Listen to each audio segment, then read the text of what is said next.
Welcome to mid day debate. నేను విజయ్. దేశంలో అత్యంత నిష్పక్షపాతంగా పారదర్శకంగా వ్యవహరించే వ్యవస్థల్లో ఎన్నికల సంఘం ఒకటి.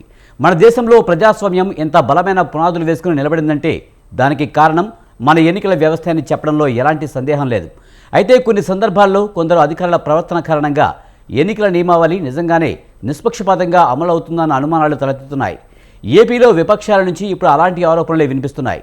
ఆంధ్రప్రదేశ్లో ఎన్నికల అధికారులు కేవలం విపక్షాల విషయంలోనే రూల్స్ అమలు చేస్తున్నారని, అధికార పార్టీని చూసి చూడనట్లు వదిలేస్తున్నారన్న ఆరోపణలు వస్తున్నాయి. విపక్ష నేతల కార్లను తరచూ తనిఖీలు చేయడం, ఏ చిన్నపాటి జెండా కనిపించినా తొలగించడం చేస్తున్న అధికారులు రాష్ట్ర వ్యాప్తంగా వందలాది చోట్ల వైసీపీ బ్యానర్లు, జగన్ పోస్టర్లు ఉన్నా కన్నెత్తి కూడా చూడడం లేదని టీడీపీ నేతలు విమర్శిస్తున్నారు. దీనిపై అధికారులను ప్రశ్నించినా సరైన సమాధానం రావడం లేదని అంటున్నారు. అసలు ఎందుకు ఇలా జరుగుతుంది? ఏపీలో ఎన్నికల నియమావళి పక్కాగా అమలవుతుందా? ఒకే పార్టీని అధికారులు టార్గెట్ చేస్తున్నారా? అధికార పక్షాన్ని చూసి చూడనట్లు వదిలేస్తున్నారా? విపక్షాల అభ్యంతరాలపై ఈసీ ఏం చెబుతోంది? దీనిపైనే ఇవాల్టి మిడ్ డే డిబేట్లో చర్చిద్దాం.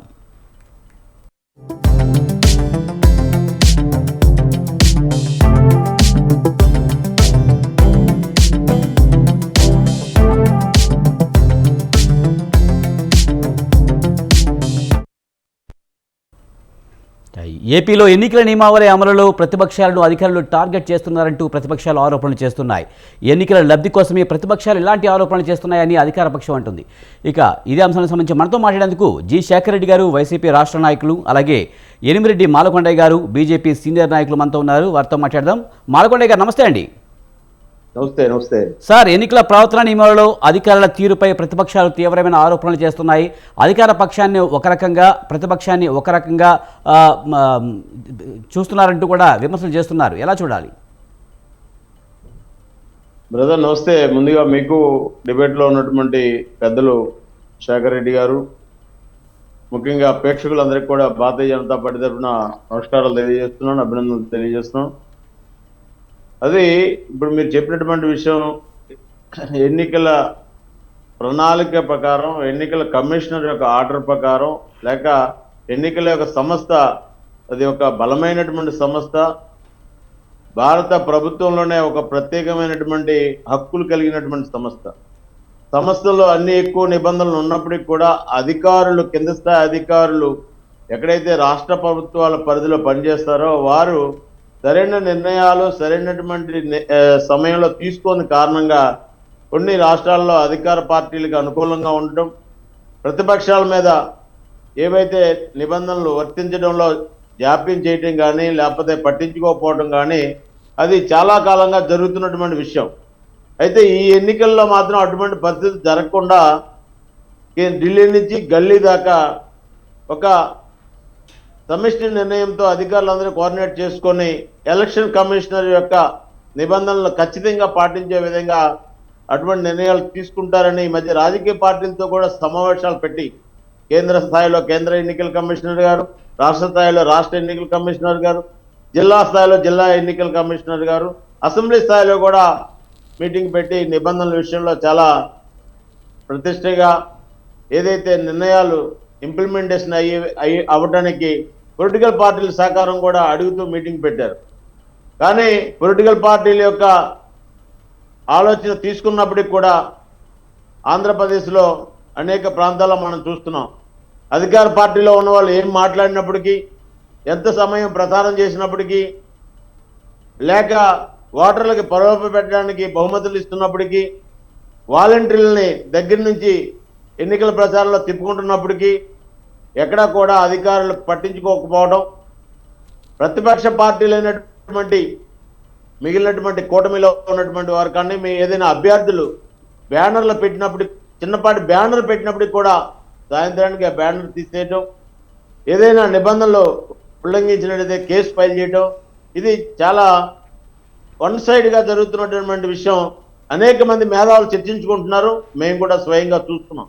ఇటువంటి పరిస్థితి నుంచి కాకుండా ఎన్నికల కమిషనర్ గారు ఏదైతే పొలిటికల్ పార్టీలో మీటింగ్ పెట్టి ఆ నిబంధనలకు సంబంధించినటువంటి షెడ్యూల్ ఫారం ఏదైతే ఇచ్చారో ఆ యొక్క షెడ్యూల్ ప్రకారం ఏ యొక్క తప్పు జరిగితే ఏ యొక్క చర్యలు తీసుకుంటారో, ఎంత ఫైన్ వేస్తారు అనేటువంటి విషయాలు ఏవైతే ఉన్నాయో అవి నిష్పక్షపాతంగా ఇంప్లిమెంట్ చేయాలని చెప్పి నేను యొక్క ఎన్నికల కమిషనర్ గారిని కోరుతున్నాం. అలా కాకోకుండా ఇదే విధంగా కొనసాగినట్లయితే భారతీయ జనతా పార్టీ కానీ మాలకొండ గారు ముఖ్యంగా దేశంలో ఏ రాష్ట్రంలో లేని విధంగా ఏపీలోనే ఇలాంటి ఫిర్యాదులు ఎక్కువగా వస్తున్నాయని కేంద్ర ఎన్నికల కమిషనర్ రాజీవ్ కుమార్ కూడా హెచ్చరించడం జరిగింది. విజయవాడలో మీటింగ్లు పెట్టినప్పుడు కూడా దీనికి సంబంధించి మాట్లాడడం కూడా జరిగింది. ఎందుకు ఈ ఏపీలోనే ఎక్కువగా ఫిర్యాదులు వస్తున్నాయి అంటారు? ఏపీలో మనం తెలియనటువంటి విషయం ఏముంది సార్? కోర్టులను గౌరవించరు, చట్టాలను గౌరవించరు, ధర్మాన్ని గౌరవించరు. ఓటు బ్యాంక్ రాజకీయాల కోసం అధికారంలో ఉన్నటువంటి వైసీపీ మళ్ళీ తిరిగి సీట్లు సాధించుకోవడం కోసం, ఆ యొక్క కుర్చీని ఎక్కడం కోసం ఎన్ని అక్రమాలు చేస్తున్నది అనేది మనందరికీ తెలుసు. ఈ ఎన్నికల్లో కూడా ఎన్నికల కమిషనర్ ఒకటి ఉంది అన్న విషయం మర్చిపోయినటువంటి వైసీపీ నాయకులు వారి యొక్క యాత్రలు కానివ్వండి, వారి యొక్క ఎన్నికల ప్రచారం కానివ్వండి, వారు చేస్తున్నటువంటి అడవులు కానివ్వండి, అసలు ఎన్నికల కమిషన్ ఆంధ్రప్రదేశ్లో కానీ మా కాకినాడలో కానీ జిల్లాల్లో ఉందా అనేటటువంటి విషయం ఒక డౌట్ వస్తుంది. జిల్లాలో కలెక్టర్లు మీటింగ్ పెట్టారు, ఎస్పీలు కూడా అటెండ్ అయ్యారు. ఎక్కడ ఏం జరుగుతుందో అంతా తెలుసు. కానీ వాటికి ఉండేటటువంటి ఒత్తిడి కారణంగా కానివ్వండి, లేకపోతే వారితో గతంలో చేయించిన తప్పుల కారణంగా కానివ్వండి, వారు కూడా ఉన్నత విలువలతోటి వ్యవహరించలేకపోతున్నారేమోనని నాకు చిన్న అనుమానం కూడా ఉంది. అటువంటి పరిస్థితులు కాకుండా అధికారులందరూ కూడా రాజకీయ పార్టీలు ఎలక్షన్లో పాల్గొనడం అనేది, ఎవరు ఎన్నికల్లో పాల్గొన్నప్పటికీ కూడా అధికార పార్టీయా ప్రతిపక్ష పార్టీ అనేది కాకుండా నిష్పక్షపాతంగా వ్యవహరించాలనేది నా యొక్క సూచన. అధికారుల యొక్క గౌరవం కూడా నిలబెట్టుకోవాలనేది నా ఆలోచన. రైట్. శేఖర్ రెడ్డి గారు, కోడ్ ఆఫ్ కండక్ట్లో ఏపీలో సరిగ్గా అమలు కావడం లేదు, అధికార పక్షాన్ని ఒక రకంగా ప్రతిపక్షాన్ని ఒక రకంగా చూస్తున్నారనే విమర్శలు ఇటీవల కాలంలో ఎక్కువగా వస్తున్నాయి. ముఖ్యంగా లోకేష్ కూడా మొన్న కొన్ని విమర్శలు చేశారు. ఉదయం సాయంత్రం కూడా నా కారు తనిఖీ చేస్తున్నారు, కానీ ఎక్కడన్నా సీఎం కారును తనిఖీ చేసినట్టు కానీ, లేకపోతే అధికార పార్టీ నాయకులు కారులను తనిఖీ చేసినట్టు కానీ ఎక్కడ కనిపించడం లేదు, ఎందుకు ఇదంతా ప్రతిపక్షాలని టార్గెట్ చేస్తున్నారంటూ లోకేష్ కూడా విమర్శలు చేయడం జరిగింది. దీన్ని ఎలా చూడాలి సార్? ఈ విమర్శ అనేది ఈ రోజు మొదలైంది కాదండి. ఫస్ట్ ఆఫ్ ఆల్ మీకు అలాగే ప్యానెల్లో ఉన్న మాల్కొండ గారికి, పెద్దలు, అలాగే వీక్షకులందరికీ కూడా వెరీ గుడ్ ఆఫ్టర్నూన్ అండి. ఈ విమర్శలు అనేవి ఈ రోజు మొదలైనవి కాదు. అవి లాస్ట్ టైం ఎలక్షన్స్ లో కూడా, లాస్ట్ ఎలక్షన్స్ లో అప్పటికి అధికారంలో ఉన్నది టీడీపీ పార్టీ. టీడీపీ పార్టీ అధికారంలో ఉన్నా సరే వాళ్ళకి వ్యవస్థల మీద గౌరవం లేదు. గౌరవం లేకుండా ఎలక్షన్ కమిషన్ మీదనే దుమ్మెత్తిపోశారు. ఎలక్షన్ కమిషన్ పూర్తిగా వన్ సైడెడ్ గా వైఎస్ఆర్సీపీ వైపు పనిచేస్తుందని చెప్పి మాట్లాడారు. ఒక నిష్పక్షపాతంగా రాజ్యాంగబద్ధ పదవిలో ఉన్నటువంటి ఎలక్షన్ కమిషన్ ఎలా ఒక పార్టీకి కొమ్ము కాస్తారని చెప్పేసి ఆరోపించారు. ఎలక్షన్ కమిషన్ ముందు బైఠాయించింది చంద్రబాబు నాయుడు గారు కాదు. అప్పుడు వాళ్ళ పార్టీకి ఎప్పుడైనా సరే గుర్తుపెట్టుకోండి, వాళ్ళ పార్టీ అధికారంలో ఉంటే ప్రజలకు ప్రమాదం, అధికారంలో లేకపోతే రాష్ట్రానికే ప్రమాదం. వాళ్ళ పార్టీ అన్ని వ్యవస్థల మీద దుమ్మెత్తిపోస్తారు. ఒక చిన్న ఉదాహరణ ఏంటంటే, ఈ నెల 18వ తారీఖున వాళ్ళు చిలకలూరుపేటలో ఉమ్మడి సభ ఒకటి పెట్టుకున్నారు. ఉమ్మడి సభ పెట్టుకున్నప్పుడు దానికి ఏదైనా అతను వచ్చింది ప్రైమ్ మినిస్టర్ గారు వచ్చారు. అధికారిక కార్యక్రమం కాదు, అది ఒక రాజకీయ కార్యక్రమం. అయినప్పటికీ సీఎం ప్రైమ్ మినిస్టర్ గారు వచ్చినప్పుడు ప్రైమ్ మినిస్టర్ గారికి లైనప్ పాసులు ఎవరు ఇవ్వాలి? ఏదైతే హెలీప్యాడ్ దగ్గర ఎవరెవరు కలవాలి, ఆ పాసులన్నీ ఎవరు ఇవ్వాలి? ప్రైమ్ మినిస్టర్ ఆఫీస్ ఇవ్వాలి. పిఎంఓ వాళ్ళు జారీ చేస్తారు. ఇక్కడ రాష్ట్రానికి సంబంధించి సీఎం గారి ప్రోగ్రామ్ అయితే సిఎంఓ వాళ్ళు ఆ పాసులు జారీ చేయడం జరుగుతుంది. అదేవిధంగా ఎవరు సభ మీద ఉండాలి, డయాస్ మీద ఎవరు ఉండాలి, డయాస్ మీద ఎవరెవరు అడ్రస్ చేయాలి, డయాస్ మీద ఎవరు సన్మానించాలి, ప్రతిదీ కూడా ముందు రోజే మాక్ డ్రిల్ జరిగిపోతుంది. మాక్ డ్రిల్ జరిగిపోయిన తర్వాత ఎవరిని అలో చేయాలి, కంప్లీట్ గా డయాస్ పూర్తిగా ఎస్పీజీ అండర్లోకి వెళ్ళిపోద్ది. లోకల్ పోలీసుల బాధ్యత ఏంది? కేవలం బందోబస్తు కల్పించడమే లోకల్ పోలీసుల బాధ్యత అవుతుంది. సో వాళ్ళకి సభ నిర్వహించుకోవడం చేతగాక ప్రధానమంత్రి గారికి పుష్పగుచ్చం కూడా తెచ్చుకోకుండా, ప్రధానమంత్రి గారికి శాలువా కూడా తెచ్చుకోకుండా, మైకులు ఎలా పనిచేయాలో మైకులు కనీసం టెస్ట్ చేసుకోకుండా మైకులు పెట్టుకొని ఇలా సభని గబ్బు పట్టించుకున్న వాళ్ళు వచ్చి తిరిగి మళ్ళీ అధికారుల మీద పడతారు. పోలీస్ అధికారులు చేశారు అది ఇదని. విజువల్స్ లో చూస్తే వాళ్ళే డ్రోన్ విజువల్స్ కోసం జనాలు ఎక్కువ రాలేదని చెప్పి రోడ్డుకి అడ్డంగా వాళ్ళ వెహికల్స్ పెట్టుకొని ట్రాఫిక్ జామ్ చేసుకుని వాళ్ళే విజువల్స్ తీసుకున్నది వాళ్ళు. కానీ పోలీసులు ఆపేశారు అని చెప్పేసి పోలీసుల మీద దుమ్మెత్తిపోస్తారు. ఇక లోకేష్ బాబు అయితే 4 అడుగులు ముందుకేసి మీ అంతు చూస్తా, మీ కథ చూస్తా, ఎవరిని వదిలిపెట్టను, ఎర్ర బుక్కు చూడండి, ఇట్లా చూపిస్తారు, బుక్కులు వేస్తే ఎర్ర బుక్కు చూడండి అంటే అధికారులు మీకు నచ్చినట్టు పనిచేస్తే అధికారులు బాగున్నట్టు, అధికారులు చట్టాన్ని గౌరవిస్తూ నిబంధనలకు లోబడి పనిచేస్తే మాత్రం ఎర్ర బుక్కులు ఎక్కుతారు. ఎర్ర బుక్కులు ఎక్కుతారు. ఎక్కడికి వెళ్తుంది? అధికారులను బెదిరించే ధోరణి కాదా ఇది? ఏదైనా నేను క్లియర్గా ఒక మాట చెప్తున్నానండి. ఎన్నికల సంఘం సి విజిల్ అనే ఒక అప్లికేషన్ తీసుకొచ్చింది. ఈ సి విజిల్ అనే అప్లికేషన్లో ఒకవేళ అధికార పక్షమైనా ప్రతిపక్షాలైనా సరే ఎవరైనా సరే ఇలా వేగ్గా అధికారుల మీద ఎన్నికల కమిషన్ మీద నిందలు మోపడం కంటే వాళ్ళు చేయాల్సింది ఏంటంటే సి విజిల్ అనే అప్లికేషన్లో ఒకవేళ అధికార పక్షమే అధికార దుర్వినియోగానికి పాల్పడింది, కోడ్ ఆఫ్ ఏదైతే ఎన్నికల కోడ్ని ఉల్లంఘించింది అనుకుంటే ఖచ్చితంగా దాన్ని విజువల్స్ తీయొచ్చు, ఫోటోలు తీయొచ్చు. ఆ సి విజిల్ అప్లికేషన్కి పంపిస్తే ఖచ్చితంగా ఎన్నికల కమిషన్ అయితే నిష్పక్షపాతమేగా, ఎన్నికల కమిషన్ ఖచ్చితంగా దాని మీద చర్యలు తీసుకుంటుంది. అంతేగాని అధికారుల మీద పడి ఎన్నికల కమిషన్ మీద పడి ఇట్లా వాళ్ళ ఓటమికి సాకులు ఎంచుకోవడం అండి. ఇంకో విషయం, దరిద్రమైన విషయం ఏంటంటే మాలకొండ గారు మీరు కూడా గమనించాలి. అసలు నిజంగా తెలుగుదేశం పార్టీ వాళ్ళు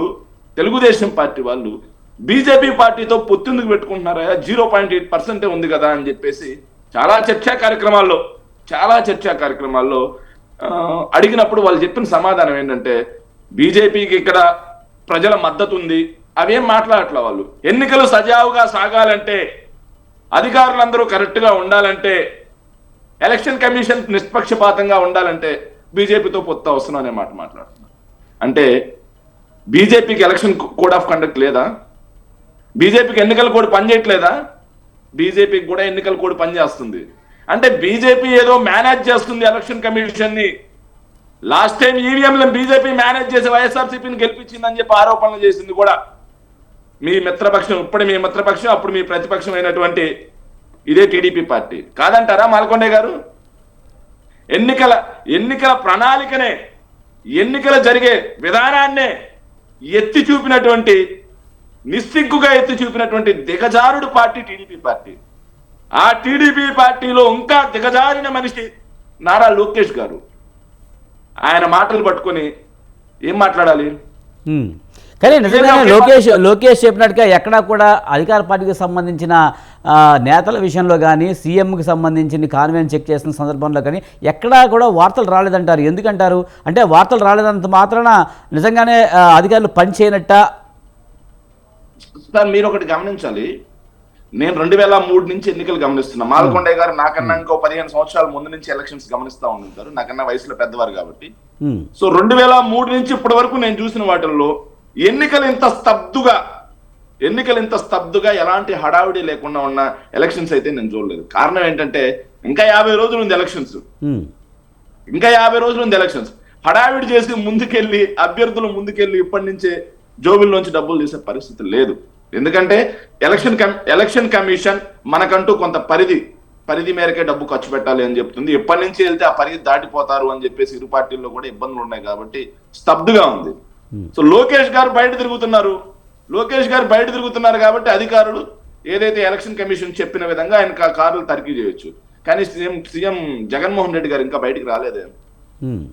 ముఖ్యమంత్రి జగన్మోహన్ రెడ్డి గారు బయటకు వచ్చి ఎలక్షన్ ప్రచారంలో పాల్గొనకుండా క్యాంప్ ఆఫీస్కి వెళ్ళి తనిఖీలు చేస్తారా? నిజంగా మీకు క్యాంప్ ఆఫీస్ లో ఏదన్నా ఉంది తనిఖీలు చేయాలనిపించింది అనుకోండి, ఎలక్షన్ కమిషన్ కి లెటర్ రాయండి. అంతేగాని ఇలా మీడియా ముందుకు వచ్చి ఎలా ఉందంటే సార్, నిజంగా లోకేష్ బాబు, నేను మొన్నటి వరకు మాట అనుకునేవాడిని, చంద్రబాబు నాయుడు గారికి మాత్రమే మునిశాపం ఉందేమో, నిజం మాట్లాడితే తల పగిలిపోద్దని మునిశాపం ఉందేమో అనుకున్నాను. వారసత్వంగా అది లోకేష్ బాబు గారికి కూడా వచ్చినట్టుంది. రాష్ట్రంలో ఇంత స్పష్టంగా 4 పోర్టులు కడుతున్నా, ఇంత స్పష్టంగా 10 ఫిషింగ్ హార్బర్లు కడుతున్నా, ఇంత స్పష్టంగా 17 మెడికల్ కాలేజీలు కడుతున్నా, స్కూల్స్ మొత్తం బాగు చేసిన, సచివాలయాలు కట్టిన, రైతు భరోసా కేంద్రాలు కట్టిన, విలేజ్ క్లినిక్స్ కట్టిన ఈ కేంద్ర ప్రభుత్వం, మాలకొండయ్య గారు, మీ బీజేపీ అధికారంలో ఉన్నటువంటి కేంద్ర ప్రభుత్వం మినిస్ట్రీ ఆఫ్ కామర్స్ లెక్కల ప్రకారం వాళ్ళ ప్రభుత్వ హయాంలో 32,000 కోట్ల రూపాయలు మాత్రమే పెట్టుబడులు గ్రౌండ్ అయితే, మా ప్రభుత్వ హయాంలో 1,00,000 కోట్లు గ్రౌండ్ అయ్యాయి. దాని ద్వారా 10 లక్షల మందికి ఉపాధి వచ్చిందని చెప్పి స్పష్టంగా ఉన్నా అన్ని ఎక్స్పోర్ట్స్, అగ్రికల్చర్ ఎక్స్పోర్ట్స్ పెరిగాయి, మ్యానుఫ్యాక్చరింగ్ ఎక్స్పోర్ట్స్ పెరిగాయి, పేదరికం తగ్గింది, నిరుద్యోగం తగ్గింది, అన్ని జరిగినా సరే రాష్ట్రం సర్వనాశనం అయిపోతుంది అంటూ ఒక రకమైన ఒక రకమైన ప్రచారం. వాళ్ళ ప్రభుత్వ హయాంలో రాయలసీమలో కానీ మాచర్లలో కానీ ఎన్ని హత్య రాజకీయాలు జరిగాయి? వాటిని ఎంతవరకు కవర్ చేసి తగ్గించగలిగింది ఈ ప్రభుత్వం? రాయలసీమలో హత్య రాజకీయాలు ఎంత తగ్గించగలిగింది? అయినా సరే రాష్ట్రం రావణ కష్టం అని చెప్పి మాట్లాడతారు. ఇలా ఏంటంటే సార్, ఒక రకమైన దుష్ప్రచారం, గోబెల్స్ ప్రచారం.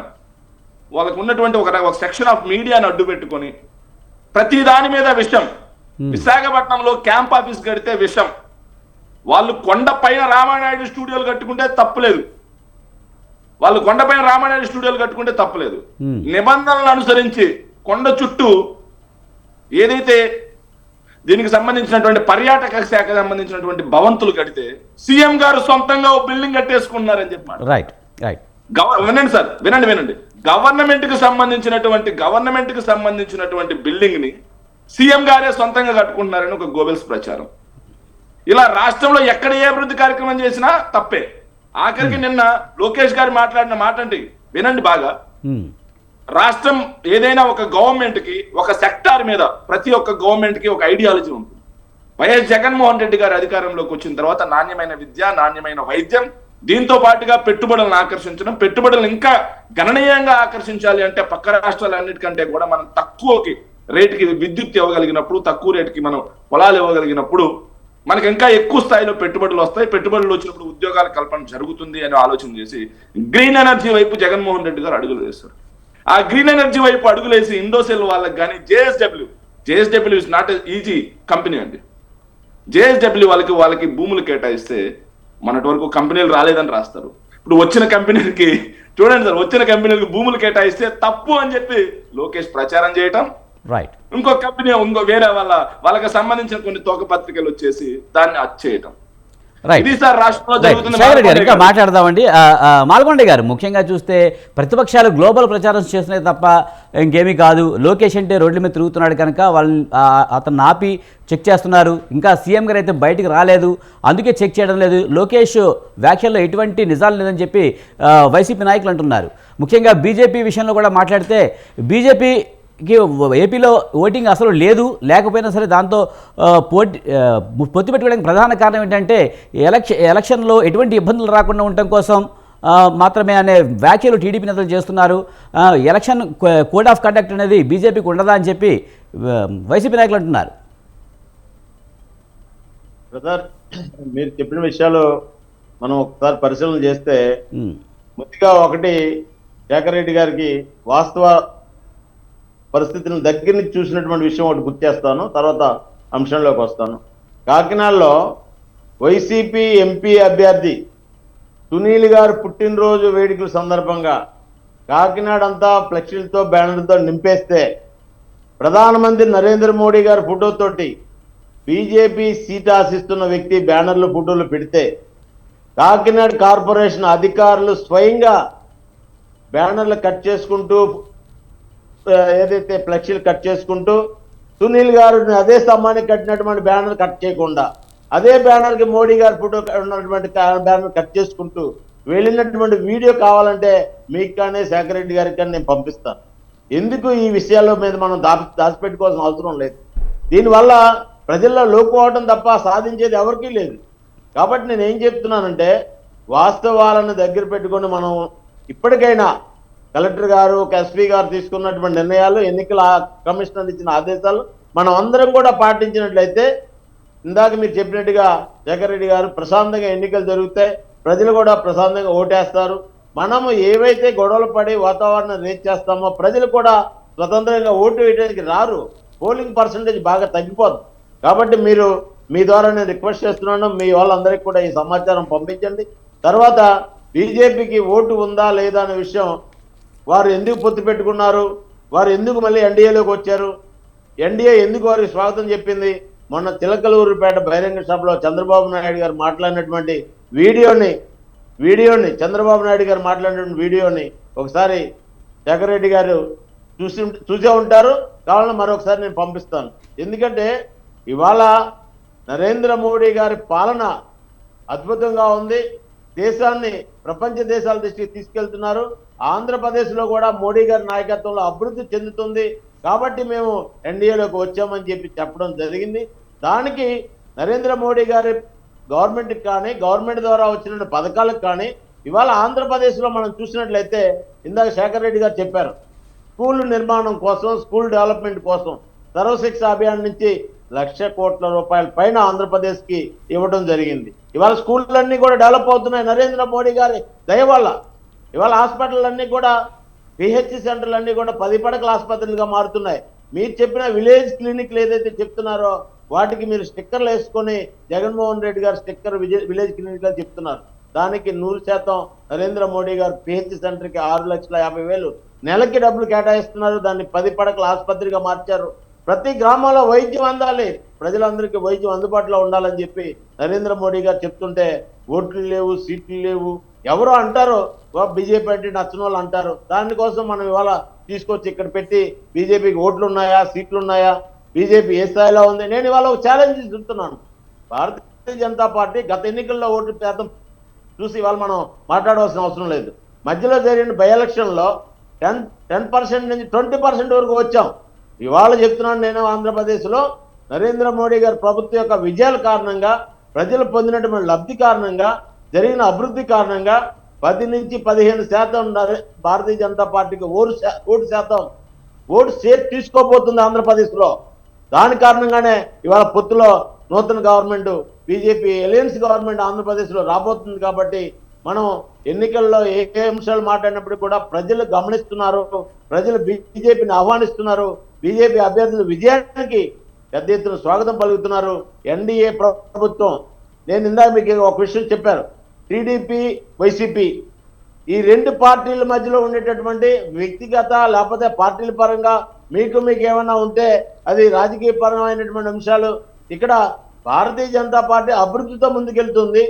ఎన్డీఏకి వచ్చిన తెలుగుదేశం ఇవాళ ఎన్డీఏని సపోర్ట్ చేస్తూ ఎన్డీఏ ఆలోచనని దగ్గరికి తీసుకొని ఎన్డీఏ ఎజెండాని ముందుకు తీసుకెళ్లడం కోసం ఇవాళ ఎన్డీఏలోకి వచ్చింది చంద్రబాబు నాయుడు గారు. గతంలో జరిగినటువంటి విషయాలు అనేకం జరిగాయి. ఆ రోజు ఆయన్ని 23 సీట్లకి పరిమితం చేశారు. అదే పరిస్థితి ఉంటామంటే మనం ఇటు జగన్మోహన్ రెడ్డి గారికి కానీ అదే పరిస్థితి చంద్రబాబు నాయుడు గారికి ఉంటే ప్రజలు ఏ విధంగా గుణపాఠం చెప్తారు, ప్రజలు ఏమి తీర్పిస్తారు అనేది ప్రజలు తీరుస్తారు. ఇంకా 50 రోజుల్లో జరిగే కానీ మాలకొండ గారు, దేశంలోనే కాదు రాష్ట్రంలో కానీ అధికార పార్టీలు వ్యవస్థలను మేనేజ్ చేస్తున్నాయన్న మాటలో వాస్తవం లేదంటారా? ముఖ్యంగా మోడీ వచ్చే ముందు ఈడీ వస్తుందనే వ్యాఖ్యలు కూడా ప్రతిపక్షాలు చేస్తూ ఉన్న పరిస్థితి. మరి ఎలా చూడాలి అటువంటి వాటిని? ఒక విషయం మీరు గమనించండి సార్, మోడీ వచ్చినప్పుడు ఈడీ వస్తుంది, ఈడీ వచ్చినప్పుడు సిబిఐ వస్తుంది, సిబిఐ వెనకాల ఎవరైతే అవినీతి పరులు ఉంటారో ఇవన్నీ చెప్పేటటువంటి పెద్దలకి నేను ఒక మాట చెప్తున్నాను. మనకి కడప ఎంపీని సిబిఐ అరెస్ట్ చేయడానికి వచ్చినప్పుడు ఎవరు వెనకాల రాలేదు. ఇక్కడ ఆంధ్రప్రదేశ్లో పోలీసు వ్యవస్థ అధికారులతో పాటు సిబిఐని అడ్డుకోవడమే కాకుండా 2 రోజుల పాటు వెనక్కి ముందుకి తిప్పి వాళ్ళ మీద కేసు పెట్టి పంపించింది ఎవరండి? మరి ఆ రోజు మోడీ గారు సిబిఐని పంపించలేదు, ఈడీని పంపించలేదు, హెలికాప్టర్లో వేసుకొని తీసుకెళ్ళిపోలేదు.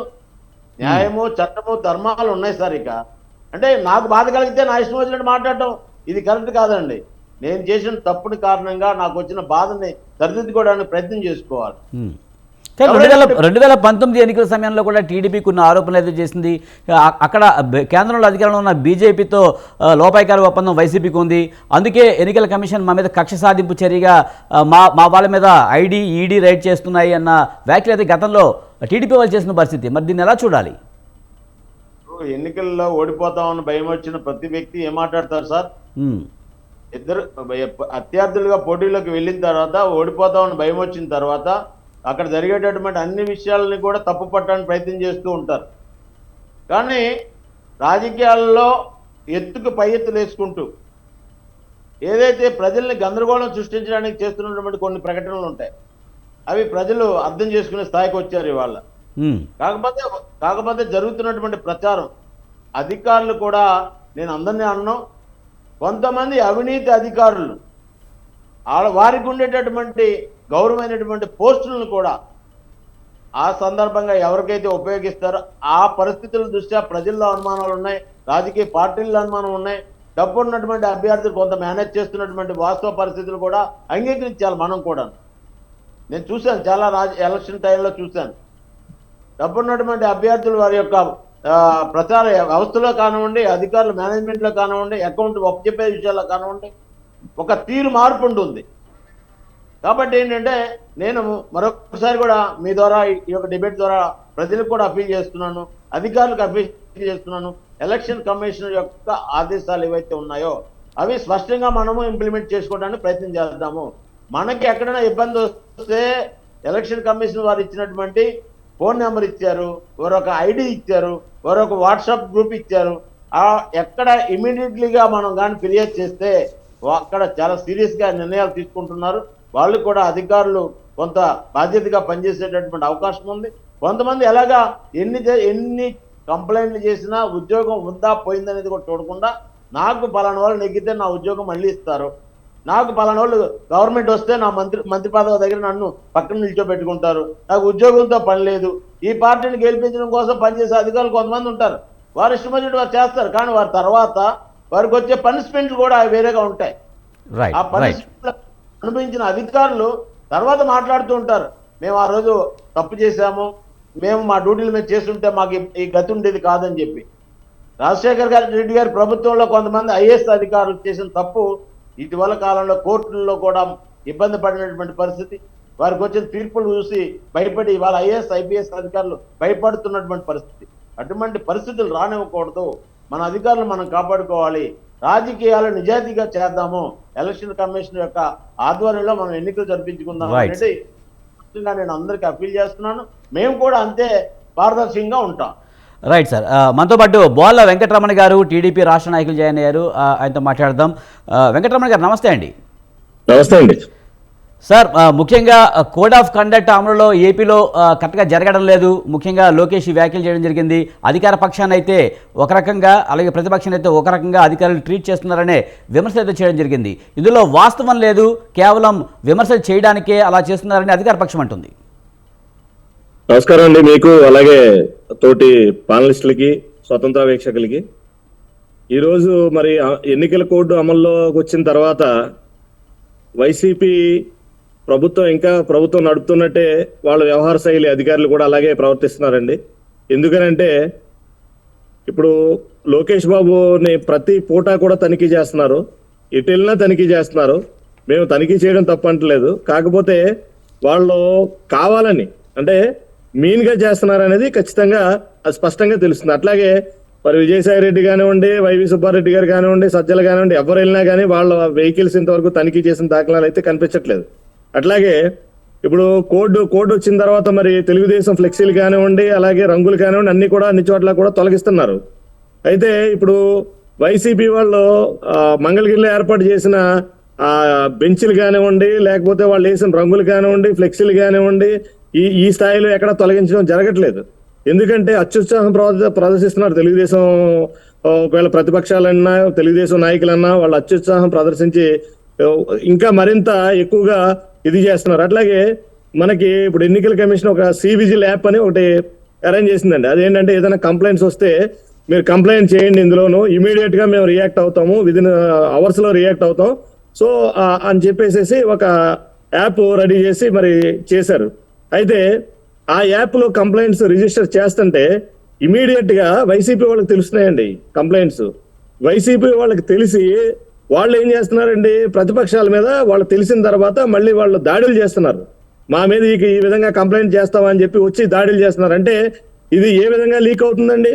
అయితే ప్రభుత్వానికి ఇంకా కూడా అధికారులు సహకరిస్తున్నారు, ఇంకా కూడా వైసీపీ ప్రభుత్వం నడుస్తుంది అనే విధానంలోనే ఉంది. ఈ రోజుకి కూడా ఇదే విధానం కొనసాగుతుంది రాష్ట్రం అంతా కూడా. ఈ విధంగా కొనసాగితే మాత్రం ఖచ్చితంగా ఎలక్షన్ టైంలో చాలా ఇబ్బందులు ఎదుర్కోవాల్సి వస్తుంది ప్రతిపక్షాలు. ఇది ప్రధాన ఎన్నికల కమిషన్ దృష్టికి తీసుకెళ్లడం జరుగుతుంది. ఖచ్చితంగా ఇది ఈ విధమైనటువంటి తనిఖీలు, ఈ విధంగా ఇబ్బంది పెట్టడాలు, అలాగే ఒక పక్షాన్ని మాత్రమే టార్గెట్ చేయడం, మిగతా పక్షాలకి మాత్రం ఏ విధమైనటువంటి అధికార పక్షానికి వైసీపీ ప్రభుత్వానికి ఏ విధమైనటువంటి ఇది లేకపోవడం అనేది చాలా చాలా దురదృష్టకరం అండి. ఇది ఖచ్చితంగా మేము పోరాటం చేస్తాం, అలాగే ఎన్నికల కమిషన్ దృష్టికి తీసుకెళ్తాం. ఖచ్చితంగా దీని మీద సరైన స్పందన వచ్చే వరకు కూడా మేము పోరాడుతూనే ఉంటాం. ఇది సబబు కాదు. అధికారులు ఖచ్చితంగా గుర్తుపెట్టుకోండి, రేపు రాబోయే రోజుల్లో మాత్రం మీరు ఇబ్బందులు ఎదుర్కోవడానికి సిద్ధంగా ఉంటే మాత్రమే మీరు వైసీపీకి సహకరించండి. కానీ లేదు అంటే కానీ వెంకటరమణ గారు నిష్పక్షపాతంగా ముఖ్యంగా ఎన్నికల నియమావళిలో అమలు చేసే అధికారులు ఇలా ప్రవర్తించడానికి ప్రధాన కారణం రాజకీయ ఒత్తిడి, అలాగే ప్రలోభాలు కూడా అనే విమర్శలు వినిపిస్తూ ఉన్నాయి. అది అధికార పక్షమా ప్రతిపక్షమా అనే పక్కన పెడితే ఆ అధికారులని ప్రలోభ పెడుతున్నారు రాజకీయ పార్టీల నేతలు అనే విమర్శలపై మీరేమంటారు? ఖచ్చితంగా సార్, ఇది ప్రలోభాలు అంటే ఖచ్చితంగా పెట్టడం జరుగుతుంది వైసీపీ వారు. ఎందుకంటే వాళ్ళ దగ్గర విపరీతంగా డబ్బులు ఉన్నాయి. ఈ రోజు వరకు కూడా అధికారంలో ఉన్నారు వారు. దానివల్ల ఏంటంటే ప్రలోభ పెట్టి భయపెట్టి లేదంటే వేరే విధంగా కూడా వాళ్ళని రకరకాలుగా మరి ఇబ్బందులు గురి చేసి, లేకపోతే వాళ్ళ మీద ఒత్తిడి తీసుకొచ్చి మరి వాళ్ళకి అనుకూలంగా మార్చుకోవాలి, వాళ్ళ అనుకూలంగా వినాలి అనే విధంగానే ఈ రోజుకి కూడా ఉన్నారండి. అది ప్రతిపక్షాలు చేయవండి. ఎందుకంటే ప్రతిపక్షాల్లో ఇది ఇంతవరకు కూడా అధికారం వాళ్ళ చేతుల్లోనే ఉంది, వాళ్ళ చెప్పు చేతుల్లో ఉన్నారు ప్రతిపక్షం. ఎందుకంటే ప్రతిపక్షాలకు అటువంటి ఉద్దేశాలు లేవండి. మేము ఈ రోజుకి కోరుకునేది ఏంటంటే ఎలక్షన్ సజావుగా జరగాలి, నిష్పక్షపాతంగా జరగాలి, ఎవరి వైపు కూడా పక్షపాతం వహించకూడదు ఎలక్షన్ కమిషన్ అనేది, అధికారులు అనేది మా యొక్క డిమాండ్ అండి, ప్రధానమైన డిమాండ్. అందువల్ల మేము ఎవరిని కూడా ఇన్ఫ్లుయెన్స్ చేయాలనుకోవడం కానీ లేదంటే అధికారులని ఒత్తిడి చేయడం కానీ ఈ విధమైనటువంటి లేవండి. ఇది నిష్పక్షపాతంగా జరగాలనేది మా పోరాటానికి. కానీ వెంకటరమణ గారు మనం చూస్తుంటాం ఎన్నికల్లో డబ్బు కానీ మద్యం కానీ పంచడం తీవ్రమైన నేరంగా పరిగణిస్తారు. కానీ ఎలక్షన్స్లో డబ్బు మద్యం లేకుండా నడుస్తాయంటారా? నిజంగా అధికారులు స్ట్రిక్ట్గా అమలు చేస్తే కనుక ఇలాంటి పరిస్థితి ఉంటుందా? మనం చూస్తూ ఉంటాం, మనం ప్రతి చోట కూడా 1000-2000 ఇస్తున్న పరిస్థితే మనకి గత ఎన్నికల నుంచి కనిపిస్తుంది. కానీ ఎలక్షన్ కమిషన్ అధికారులు ఎందుకు అంత చూసిచున్నట్టుగా వ్యవహరిస్తున్నారు? దీనికి కారణం ఏంటి? దీనికి కారణం అండి, ఒకటి ఎలక్షన్ కమిషన్ చూడనట్టు కాదండి. ఎందుకంటే వాళ్ళకి తెలియకుండానే ఇవి జరుగుతున్నాయి అనిపిస్తుంది నాకు. ఎందుకంటే వాళ్ళు డైరెక్ట్ గా అయితే చేయరు, వాళ్ళకి తెలియకుండా ఇవి చీకటి మాటన జరిగే వ్యవహారాలు కాబట్టి కొంత తెలిసి కొంత తెలియక కొంత డబ్బు సీజ్ చేసి కొన్ని మద్యం బాటిల్ సీజ్ చేసి ఇటువంటి జరుగుతుంది. ఖచ్చితంగా నిఘా పెంచాలండి. అలాగే ఎలక్షన్ కమిషన్ కూడా కొంత స్టాఫ్ ని పెంచుకోవాలి. ఎందుకంటే ఇప్పుడు నియోజకవర్గానికి చాలా తక్కువ మంది అధికారులు ఉంటారు కాబట్టి వాళ్ళు ఏంటంటే వాళ్ళ వ్యవహారం ఎంతవరకు వాళ్ళ పరిధి దాటి ముందుకు రారండి. వాళ్ళు కూడా కొన్ని ఏరియాస్ ఉంటాయి, అవి ఆ ఏరియాస్ లోకి వాళ్ళు ఎంటర్ అవ్వట్లేదు. దానివల్ల కూడా కొంత ఇటువంటివి జరుగుతున్నాయండి. ఖచ్చితంగా అధికారులు నిఘా పెట్టాలి, ఇటువంటివి జరగకుండా చూసుకోవాల్సిన బాధ్యత వాళ్ళపైనే ఉంది. ప్రలోభాలు అంటారా, ప్రతి పార్టీ అంటే ముఖ్యంగా ఇప్పుడు వైఎస్ఆర్సీపీ పార్టీ ప్రలోభాలు పెట్టి వాళ్ళు వేల కోట్లు లక్షల కోట్లు మరి నల్లధనాన్ని బయటికి తీసి ఈ రోజు మరి ఓటర్లకి పంచుదామని చూస్తున్నారు. ఖచ్చితంగా ఇది నిఘా పెట్టి అధికారులు నిష్పక్షపాతంగా జరిపించాలండి, ఎలక్షన్ జరిపించాలని కోరుకుంటున్నాను. రైట్. శేఖర్ రెడ్డి గారు, మీరు ఎలా చూస్తారు? ఇప్పుడు ఇంతకుముందు మన టీడీపీ నాయకులు మాట్లాడినట్టుగా, వెంకటరమణ గారు మాట్లాడినట్టుగా వైసీపీ ప్రభుత్వం అయితే ఇంకా ప్రభుత్వం ఉంది అన్నట్టుగానే ఫీల్ అవుతుంది, అధికారులు కూడా వాళ్ళ ఒత్తిడికి లోన్ అవుతున్నారు అని వ్యాఖ్యలు చేయడం జరిగింది. ఎలక్షన్ కోడ్ వచ్చిన తర్వాత జగన్మోహన్ రెడ్డి గారు కానీ లేకపోతే వైఎస్ఆర్ కాంగ్రెస్ పార్టీకి చెందినటువంటి నాయకులు కానీ ఎవరైనా సరే అధికారులతో కలవడం కానీ అధికారులతో మాట్లాడడం కానీ జరిగి ఉంటే, అధికారులను ప్రలోభ పెట్టినట్టుగా వీళ్ళకి తెలుసునుంటే బహిరంగంగా మీడియా ముందు పెట్టవలసిందిగా మనవి చేసుకుంటున్నాను. వెంకటరమణ గారు ఏమి కొత్త విషయాలు ఏం మాట్లాడలేదు, వాళ్ళ పార్టీ అధినాయకత్వం ఏం మాట్లాడుతుందో అదే మాట్లాడాలని చెప్పేసి ఆయన కొత్త విషయాలు మాట్లాడట్లేదు, వాళ్ళ పార్టీ లైన్ మాత్రమే మాట్లాడుతున్నారు. ఆయన నేను వెంకటరమణ గారికి సమాధానం చెప్పే కంటే కూడా ముందు నేను మన మాలకొండయ్య గారు ఒక అద్భుతమైన విషయం మాట్లాడారు. నిజంగా నాకు చాలా బాగా నచ్చింది ఆ విషయం. ఏంటంటే ఎన్నికల్లో ఓడిపోయే ప్రమాదం ఉన్న వాళ్ళు ఎవరైతే ఉన్నారో వాళ్ళు ప్రతి విషయాన్ని భూతత్వంలో చూపించి దానివల్లే అని చెప్పేసి ఒక రకమైన తప్పుడు ప్రచారానికి తెరలేపుతారు అని మాలకొండయ్య గారు అన్నారు. అది 2019లో కూడా చూసాం. 2019లో కూడా డైరెక్ట్ గా మోడీ వస్తే ఈడీ వస్తుంది, మోడీ కన్నా ముందు ఈడీ వస్తుంది. అది వైఎస్ఆర్ కాంగ్రెస్ పార్టీ కాదు. నాడు అనలేదు, నేడు అనలేదు. మేము నాడు బాబు అన్నాడు, నేడు మాత్రం ఆయనతో కలిసి కౌగిల్లో ఉన్నాడు ఆయన. దాని గురించి మాకు అప్రస్తుతం. కాకపోతే ఎన్నికల్లో ఓడిపోతామనే ఓటమి భయం ప్రజల్లో వాళ్ళకి మెరుగ్గా లేకపోవటం, ప్రజల్లో ఆదరణ మెరుగ్గా లేకపోవటం, సరైన అభ్యర్థులు దొరక్కపోవటం, వాళ్ళ ఫ్రస్ట్రేషన్, ఇవన్నీ కూడా అధికారుల మీద చూపిస్తూ అధికారులను బెదిరింపులకు గురి చేసింది ఎవరండి? రెడ్ బుక్ పేరుతో ఇట్లా చూపించి మరి బహిరంగ సభల్లో లోకేష్ మూర్ఖుడు, మీ అందరి కథ తెలుస్తా అని చెప్పి అధికారులను భయపెట్టింది ఎవరండి? బెదిరింపులు కాదా అది? అధికారులు సజావుగా పనిచేసే విధంగా పనిచేయనీయకుండా బెదిరింపు ధోరణి కాదా అది? ఇంకో విషయం, మాలకొండయ్య గారు మాట్లాడుతూ విలేజ్ క్లినిక్స్ కి 100% నిధులు ఇచ్చామని చెప్పేసి. మరి పక్క రాష్ట్రాల్లో ఎందుకు లేవు sir village clinics? Village clinics కి మొత్తం కూడా నాబార్డు నిధులు రాష్ట్ర ప్రభుత్వం తీసుకొచ్చింది. మీకు తెలియకపోతే తెలుసుకోండి దయచేసి. అన్ని కూడా మోడీ గారు ఇచ్చినట్టు కాదు. పక్క రాష్ట్రాల్లో ఎందుకు లేవు మరి విలేజ్ క్లినిక్స్? నాబార్డు రాష్ట్ర కంట్రోల్లో లేదండి. సార్ నాబార్డుకి డబ్బులు కట్టాల్సింది ఎవరు సార్? నాబార్డు దగ్గర నుంచి నిధులు తీసుకున్నా తిరిగి చెల్లించాల్సింది ఎవరు? తిరిగి చెల్లించాల్సింది ఎవరండి? సార్ ఆంధ్రానికి ఇచ్చింది అది మీరు చూడండి.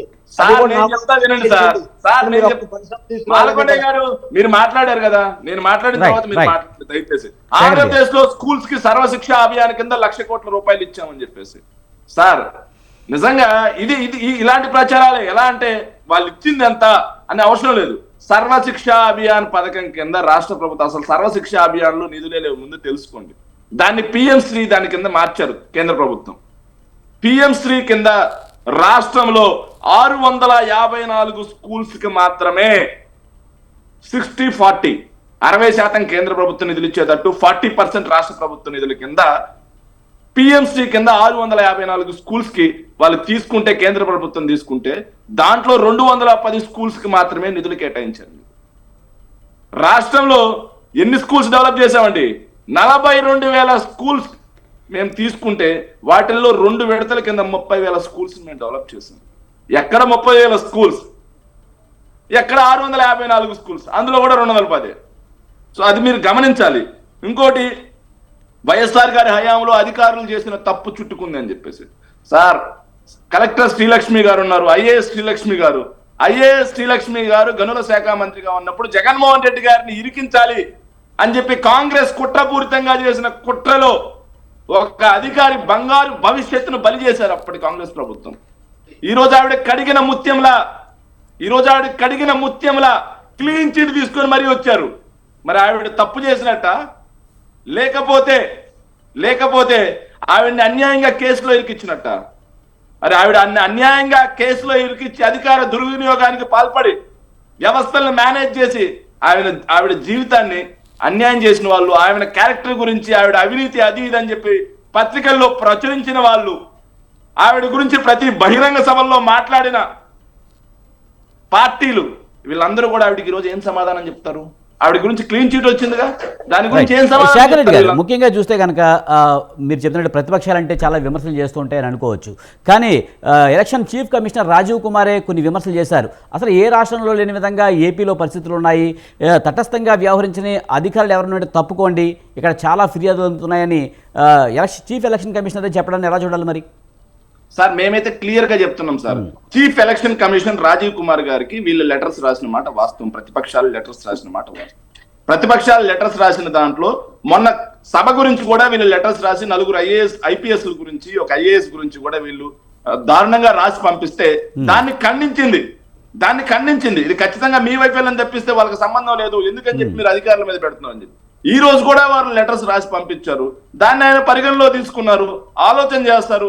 నిజంగానే మేము కోరుతున్నాం, నిజంగానే అధికారులు ఒక పక్షానికి కొమ్ము కాస్తే అది ప్రతిపక్షానికి కానీ లేకపోతే అధికార పక్షానికి కానీ ఖచ్చితంగా ఎలక్షన్ కమిషన్ చర్యలు తీసుకోండి అని చెప్పి మేము కోరుతున్నాం. ఈ సందర్భంగా వాళ్ళ మీద కఠిన చర్యలు చేపట్టండి, అది ఎవరైనా సరే. ఇంకోటి, మన వెంకటరమణ గారు మాట్లాడుతూ సి విజిల్ ఎవరి పరిధిలోదండి? సి విజిల్ రాష్ట్ర ప్రభుత్వ యాప్ కాదే, సి విజిల్ రాష్ట్ర ప్రభుత్వ అధికారుల పరిధిలో కాదే.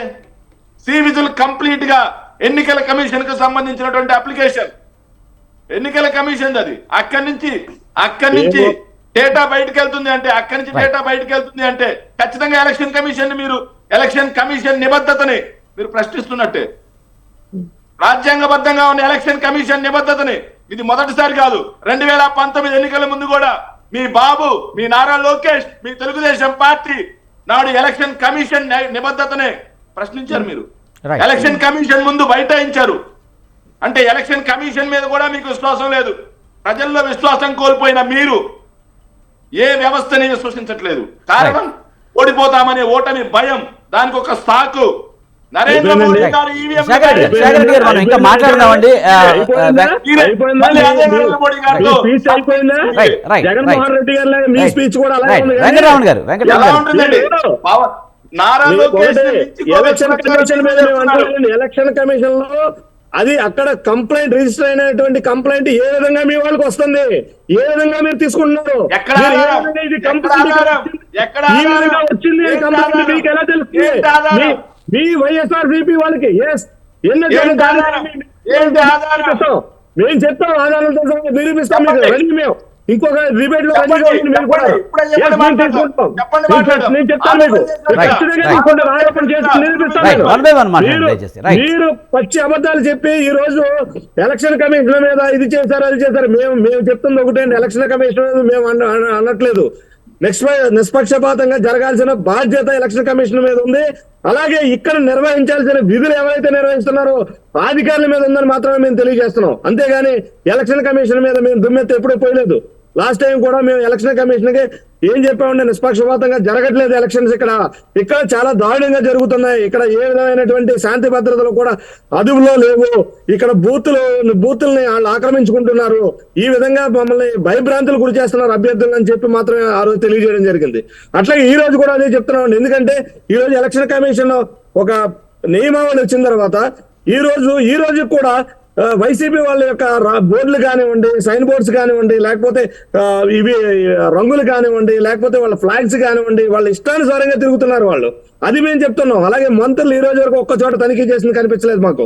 మా లోకేష్ గారిని ఎందుకు మా తెలుగుదేశం వెంకటరమణ గారు, వైసీపీ నాయకుడు ఏం చెప్తున్నారంటే ఒకవేళ నిజంగానే అటువంటి ఏమైనా జరిగి ఉంటే కనుక ఎన్నికల కమిషన్ ఒక యాప్ తెచ్చింది, ఆ యాప్ లో మీరు ఫిర్యాదు చేయొచ్చు అని చెప్తున్నారు.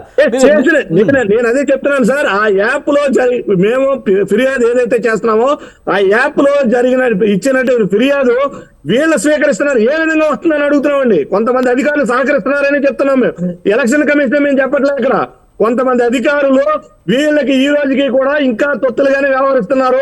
దీన్ని మీరు కనిపెట్టండి, దీన్ని మీరు సరిచేయండి అని మాత్రమే చెప్తున్నాం, సూచన చేస్తున్నాం మేము. ఎందుకంటే ఇలా జరిగితే రేపొద్దున ఏది జరిగినా మేము ప్రతిపక్షాలు ఏ కంప్లైంట్ ఇచ్చినా వీళ్ళ దగ్గరికి తీసుకెళ్లి వీళ్ళ ద్వారా మళ్ళీ ప్రతిపక్షాలని అణగదొక్కే పరిస్థితి మేము తీసుకొస్తున్నారని చెప్తున్నాం మేము. ఈయనేమన్నారు, చిన్నదానికి కూడా ఓడిపోతామన్న భయం మాకు లేదండి. ఓడిపోతామన్న భయం మీకే ఉంది. ఎందుకంటే ఈ విధంగా మీరు వ్యవస్థలను మేనేజ్ చేసుకుని ఈ విధంగా మీరు అధికారులు ఉసుగొలిపి ఈ విధంగా ఇబ్బందులు గురి చేస్తే ఇంకా ప్రజలు విశ్వసిస్తారనుకుంటున్నారేమో. ఖచ్చితంగా కానీ వెంకటరమణ గారు, వైసీపీ నాయకులు ఏమంటారంటే ఇప్పుడే కాదు గతంలో 2019లో కూడా ఇలాంటి విమర్శలు చేశారు. నిజంగా ఓడిపోతామనే భయం లేకపోతే ఇలాంటి విమర్శలు ఎందుకు అని చెప్తున్నారు. At the same time BJP విషయంలో కూడా ఇంతకుముందు మాలకొండ గారు చెప్పారు, అలాగే శేఖర్ రెడ్డి గారు కూడా ఒక క్లారిటీ ఇచ్చారు. ముఖ్యంగా బీజేపీతో పొత్తు విషయంలో మీకు పైనుంచి కొంత సపోర్ట్ దొరుకుతుంది, కొంతవరకు మేనేజ్ చేయొచ్చు అనే ఉద్దేశంతోనే మీరు బీజేపీతో పొత్తు పెట్టుకున్నారు తప్పించి నిజంగా బీజేపీ వల్ల మీకు అక్కడ లాభం లేదనే విమర్శ అయితే చేయడం జరిగింది. నో అండి, నేను ఒక్క నిమిషం అండి. నా వర్షన్ అది కాదండి, నా వర్షన్ అది కాదు. మీరు తప్పుగా విన్నట్టు. నా వర్షన్ ఏంటంటే, నేను మాట్లాడింది ఏంటంటే, వాళ్ళు చాలా మంది బీజేపీతో పొత్తెందుకు పెట్టుకున్నారు అని చెప్పి టీడీపీ వాళ్ళని అడిగితే 20% ఉంది కదా, వాళ్ళు ఎందుకు అడిగితే వాళ్ళ ద్వారా మనం కొంచెం మేనేజ్ చేయొచ్చు. లాస్ట్ టైం వాళ్ళు సపోర్ట్ చేయడం వల్ల వైఎస్ఆర్సీపీ గెలిచింది. అంటే బీజేపీ ఎలక్షన్ కమిషన్ ని, ఎన్నికల ప్రక్రియని ప్రలోభ పెడుతుందా? అని చెప్పి నేను అడిగాను. వెంకటరమణ గారు, ఈ నిరాధారమైనటువంటి ఆరోపణలు మనం పట్టించుకోకలేదండి. ఎందుకంటే ఇది నిరాధారం. మీరు మాట్లాడండి. నిరాధారం అండి. నేను అనేది ఇప్పుడు బీజేపీతో పెట్టుకుంటే మాకేదో మేనేజ్ చేస్తారో లేదంటే ఎలక్షన్ కమిషన్ ఏదో సహకరిస్తారని మేము చెప్పట్లేదండి. ఎందుకంటే మోడీ గారి గవర్నమెంట్ లో ఎన్డీఏ గవర్నమెంట్ అక్కడ ఏర్పడాలనేది, ఇక్కడ అదే ఎన్డీఏ గవర్నమెంట్ చంద్రబాబు నాయుడు గారి నాయకత్వంలో ఇక్కడ ఏర్పడుతుంది అనేది మా ఉద్దేశం తప్పించి మేము ఏదో వాళ్ళు మాకు మేనేజ్ చేస్తారో లేదు ఎలక్షన్ కమిషన్ మాకు ఏదో హెల్ప్ చేస్తుందని కాదండి. నిష్పక్షపాతంగా ఎలక్షన్ జరిపించాలనేదే మా డిమాండ్. ఈ రోజు కూడా ఎవరైనా సరే సెంట్రల్ లో ఈ రోజు ఎలక్షన్ కమిషన్ పరిధిలోకి ఉన్నది మీకు బీజేపీ చేతిలో ఎలా ఉంటుందండి? అది ఎంతవరకు సబ్ మీరు అనుకోవడం కూడాను? మేము అనుకోవడం కాదండి సార్, మేము అనుకోవడం కాదు. టీడీపీ పార్టీకి చెందిన అధికార ప్రతినిధులే చర్చాకారు. మీ టీడీపీలో మీ ర్యాంక్ ఏంటో నాకు తెలియదు. ఒక అధికార ప్రతినిధి మాట్లాడారంటే అది పార్టీ వాయిస్. అధికార ప్రతినిధులే చర్చా కార్యక్రమాల్లో ఎందుకు బీజేపీతో పొత్తు పెట్టుకుంటున్నారు అడిగినప్పుడు వాళ్ళు చెప్పిన మాట, ఎన్నికల ప్రక్రియ సజావుగా జరగడం కోసం. మీరు వింటున్నారండి, ఎన్నికల ప్రక్రియ సజావుగా జరగడం కోసం ఎన్నికల ప్రక్రియ సజావుగా జరగాలంటే ఎలక్షన్ కమిషన్ చూసుకుంటుంది, బీజేపీ పార్టీ ఎందుకు చూసుకుంటుంది? మీరు చెప్పిన ఎలక్షన్ మాట కమిషన్ కేవలం చెప్తున్నామండి, ఎలక్షన్ కమిషన్ కే చెప్తున్నాం సార్. ఈ రోజు కూడా ఎలక్షన్ కమిషన్ మేము అప్పీల్ చేసుకుంటున్నాం, సజావుగా జరగాలి ఎలక్షన్ లో. ఇక్కడ ఈ రోజు మేము బీజేపీతో పొత్తు పెట్టుకున్నా గానీ ఇక్కడ ఇబ్బందులు గురవుతుంది అంటే కొంతమంది అధికారులు ఈ రోజుకి కూడా వైసీపీకి తొత్తులుగానే వ్యవహరిస్తున్నారని మేము చెప్తున్నాం. సో అది ఎవరనేది ఎలక్షన్ కమిషన్ నిర్ణయం తీసుకుని వాళ్ళ మీద తగిన యాక్షన్ తీసుకోవాలని మాత్రమే మేము డిమాండ్ చేస్తున్నాం. అలాగే ఎలక్షన్ నిష్పక్షపాతంగా జరిపించాలని మాత్రమే మేము మా డిమాండ్ అండి. కానీ శేఖర్ రెడ్డి గారు మీరే అనుకుంటున్నారు, నిజంగానే అలా మేనేజ్ చేసే అవకాశం ఉందంటారా? బీజేపీ అలా చేస్తుందని మీరు అనుకుంటున్నారా?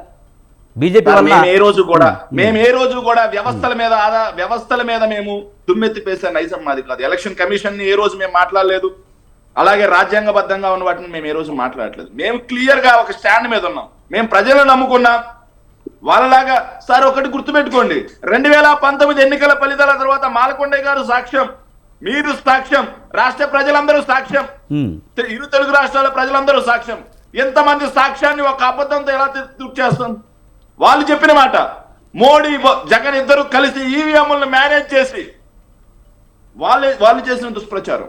అంటే ఎన్నికల ప్రక్రియ మీద కూడా 2019 ఎన్నికల తర్వాత కానీ ఎన్నికల అధికారులకు సంబంధించి వైసీపీ గతంలో నిమ్మగడ్డ రమేష్ మీద చేసిన వ్యాఖ్యలపై మరి మీరేమంటారు? మరి ఖచ్చితంగా మేము ఎలక్షన్ ప్రక్రియ గురించి మేము మాట్లాడలేదండి. మీకు నచ్చినప్పుడు ఎన్నికలు ఎలా జరుపుకుంటారు, కోవిడ్ టైంలో ఎలా జరుపుతారు అని చెప్పి మాత్రమే మేము ప్రశ్నించాను తప్పిస్తే ఎన్నికల వ్యవస్థ మొత్తాన్ని మేము మాట్లాడలేదు సార్. ఎలక్షన్ కమిషన్ జోక్యం చేసుకున్నారు కదా ఆ రోజు. మరి అదే మరి వందల మంది రోడ్ల మీదకి వచ్చి మీరు సంబరాలు జరుపుకున్నారు కోవిడ్ లో. అది మీకు కోవిడ్ నిబంధనలు లేవా సార్? మీకు నిబంధనలు వర్తించవా? మీకు వైఎస్ఆర్సీపీ వాళ్ళకి ఎవరికే వర్తించలేదా అని అడుగుతున్నాను. ఎవరికే వర్తించవా అని అడుగుతాను.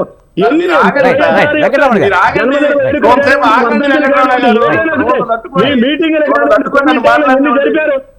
జరిపారు మీకు? శేఖర్ రెడ్డి గారు మీరు చెప్పండి, ఆ టైంలో ఎన్నికల అధికారులపై మీరు చేసిన వ్యాఖ్యలకి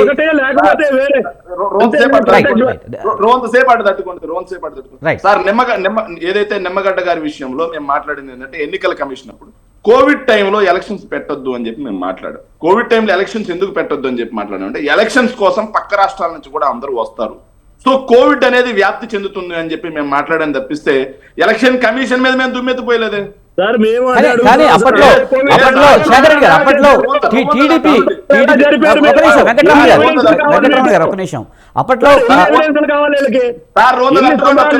వెంకటరమణ గారు వ్యక్తిగతంగా వెళ్ళదు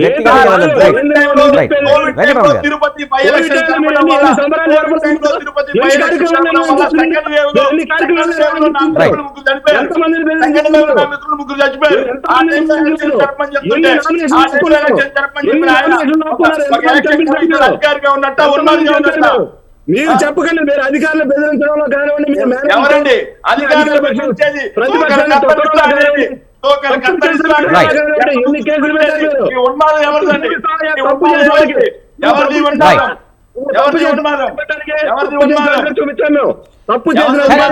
కానీ గతంలో శేఖర్ రెడ్డి గారు గతంలో నిమ్మగడ్డ రమేష్ గురించి మాట్లాడినప్పుడు కూడా కులం ఆధారంగానో లేకపోతే ఇంకో ఆధారంగానో ఎన్నికల అధికారి ఇలా చేస్తున్నారనే వ్యాఖ్యల్లో మీరు పూర్తిగా సమర్థించుకుంటున్నారా? మరి అయితే 100% సమర్థిస్తున్నాం, 100% సమర్థిస్తున్నాం. ఎందుకంటే నిమ్మగడ్డ ప్రసాద్ గారు ఏదైతే నిమ్మగడ్డ గారు ఎలక్షన్ కమిషనర్ గా ఉన్నప్పుడు ఆయనకి ఎక్కడి నుంచి బ్రీఫింగ్ వెళ్ళింది అనేది ఆధారాలతో సహా మేము చూపించాం. విత్ డాక్యుమెంటల్ ఎవిడెన్స్ మేము చూపించాం. ఆయనకి బ్రీఫింగ్ ఎక్కడి నుంచి వెళ్ళింది, ఎవరి దగ్గర నుంచి, ఎవరి పెన్నులో నుంచి డ్రాఫ్టింగ్ వెళితే, ఎవరి కంప్యూటర్ లో టైప్ అయ్యి వెళితే ఆయన సంతకం చేశాడు అనేది కూడా విత్ డాక్యుమెంటల్ ఎవిడెన్స్ మేము చూపించాం కాబట్టి ప్రజలు మమ్మల్ని మెచ్చారు. చూపించకుండా వేగ్గా ఎలాంటి ఆధారాలు లేకుండా ఈ టీడీపీ వాళ్ళు చేసినట్టుగా తప్పుడు ప్రచారాలు చేసే నైజం వైఎస్ఆర్ కాంగ్రెస్ పార్టీది కాదు అని చెప్పి అవును, మరి బాబాయ్ గొడ్డలు పెట్టో లేకపోతే Right. అదే బాబాయ్ Right. వెంకటరామ గారు ఇంకా మనం టాపిక్ డిబేట్ అవుతుంది. రైట్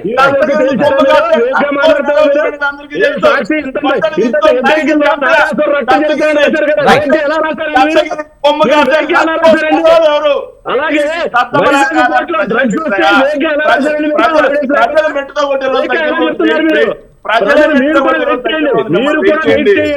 జాగ్రత్త గారు వెంకటరామన్ గారు రైట్ రైట్ పర్సనల్ వద్దులేండి